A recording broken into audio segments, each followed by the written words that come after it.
Hi. Many of us know that there are 613 mitzvahs. Those are 613 commandments deriving from the Torah. Now, there are two categories which mitzvahs will fall into. Either the category of mitzvahs aseh, those are mitzvahs that are to do, positive mitzvahs.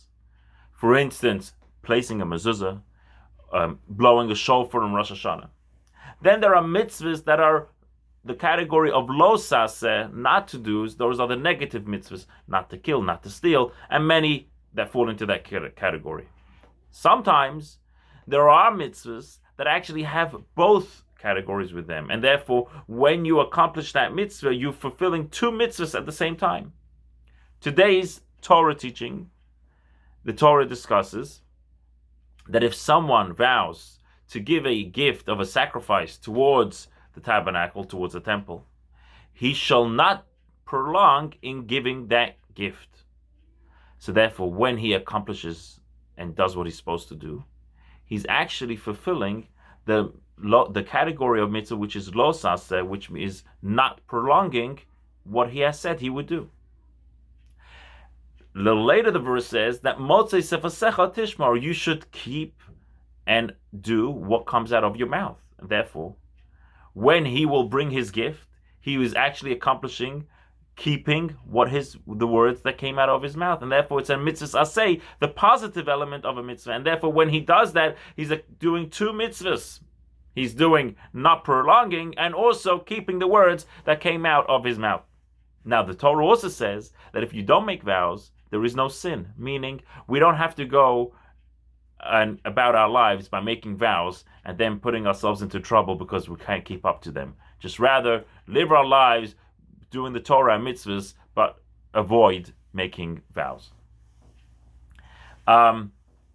Today's Tanya, we discuss about a person placing his will aside and let God go first.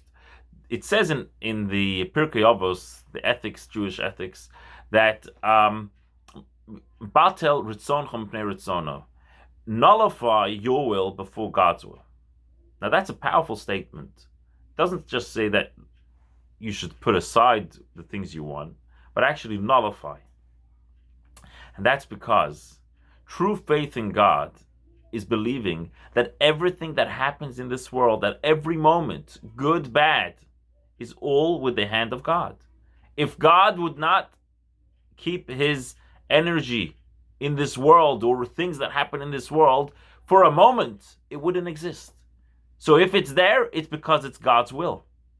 And therefore, if we truly believe in him, why should we have a different will disturbing what's going on? We should have no other will, but let God's will be the one that guides us and the way we act in our lives. The mitzvah of today is about not working on Shabbos. One of the things that are considered work on Shabbos is bringing something from a public domain to a private domain, or vice versa, from a private domain to a public domain.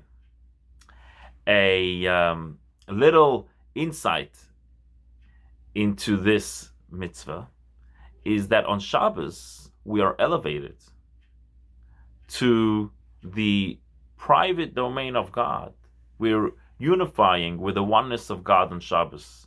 This is the day he rested, meaning he was elevated from just mundane things. And therefore, we are all now on the oneness of God. And therefore, we cannot interfere the troubles of the week, of the Rishus Harabim, of where everything is busy and moving, to the private domain.